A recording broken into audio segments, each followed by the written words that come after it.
जिस प्रकार से 9/11 का हमला ये ट्विन टावर्स पर किया गया, ये बताने के लिए कि अमेरिका का might, the might of America was in the twin towers, और इसीलिए ट्विन टावर पर हमला करके एक प्रकार से अमेरिका के सार्वभौमता को उसके ऊपर एक चुनौती दी गई। उसी प्रकार से ताज या ट्राइडेंट ये केवल होटल नहीं थे, यहां पर इंटरनेशनल कम्युनिटी रहती थी, यहां पर काउंसिलेट्स के लोग रहते थे, और मुंबई जो भारत की आर्थिक राजधानी है, उस आर्थिक राजधानी को चुनौती देने के लिए एक एक टारगेट इस प्रकार से चुना गया था कि जिससे दुनिया को यह बताया जाए कि हां, हमने भारत पर हमला किया है। यह हमला मुंबई पर नहीं था, यह होटल पर नहीं था, यह हमला भारत की सार्वभौमता पर था। यह हमला एक हमको चुनौती थी उस समय। इस हमले के बाद अगर उस चुनौती को हम समझ लेते और शायद उस समय ऑपरेशन सिंदूर जैसी हिम्मत हम दिखाते, तो आज हमारे ऊपर हमला करने की हिम्मत कोई नहीं करता। लेकिन उस समय हम लोगों ने वो हिम्मत नहीं दिखाई, पर पहलगाम में जब हमारे बहनों का सिंदूर पोंछने की नापाक कोशिश की गई, तो उसके बाद जिस प्रकार से प्रधानमंत्री जी ने बहुत स्पष्ट शब्दों से कहा कि टेरर और टॉक्स ये साथ में नहीं हो सकते, और हमारी सेना को एक प्रकार से खुली छूट दी, तो भारत की सेना ने पाकिस्तान के अंदर घुसकर सारे के सारे टारगेट समाप्त कर दिए। पाकिस्तान कुछ नहीं कर पाया, और एक प्रकार से ऑपरेशन सिंदूर के माध्यम से भारत की ताकत,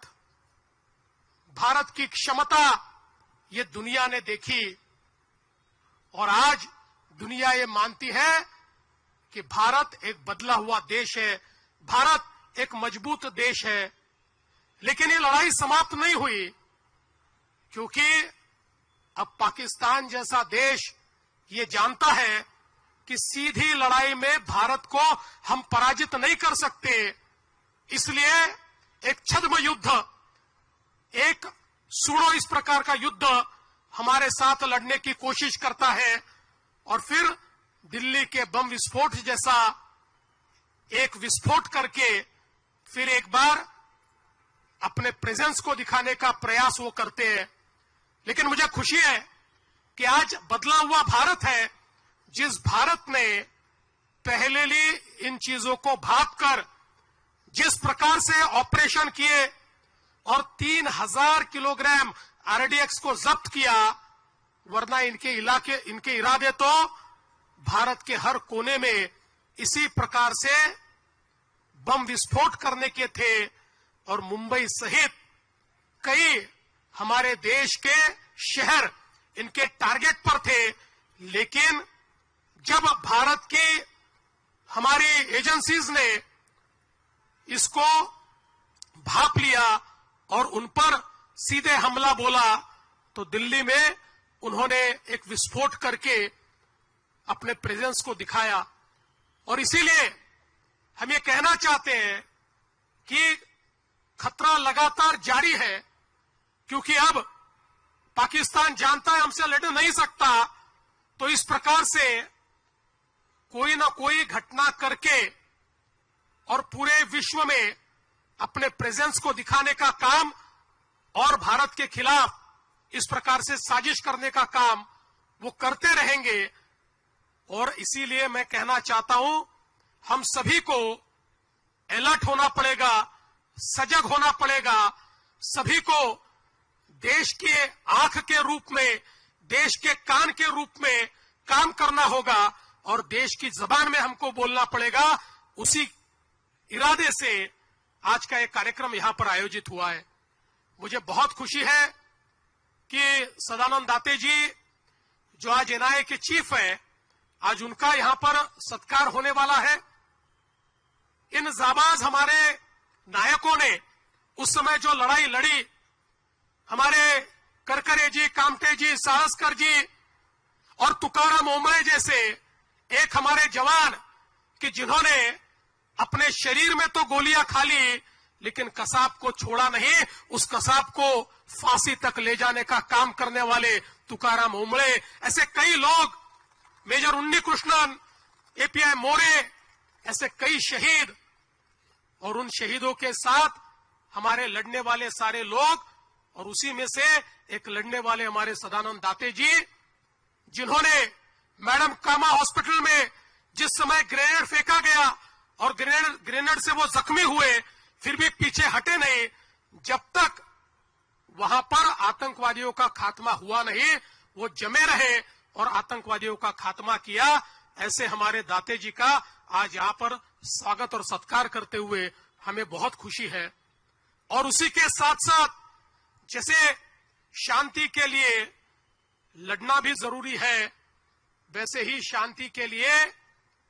हम समाज में सकारात्मकता तैयार करें, ये भी बहुत जरूरी है।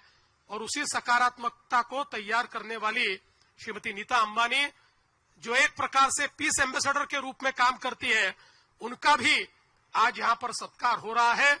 हमारे युवाओं को कल्चर और स्पोर्ट्स के माध्यम से एक सकारात्मक दिशा उन्होंने दी है, इसलिए उनका भी सत्कार, ये मैं ऐसा मानता हूं, एक बहुत सकारात्मक इस प्रकार की पहल है। मैं आज फिर एक बार हमारे सारे जवानों को, हमारे सारे पुलिस अधिकारियों को जिन्होंने शहादत दी है, ऐसे सभी शहीदों को नमन करता हूं और आप सभी लोगों से इतनी प्रार्थना करता हूं कि आज के कार्यक्रम से हमारा देशभक्ति का जज्बा और मजबूत होना चाहिए। कोई दीवार हमें अलग नहीं कर सकती, हम एक है तो हम सेफ हैं। इस वाक्य के साथ हम लोगों को आगे बढ़ना पड़ेगा,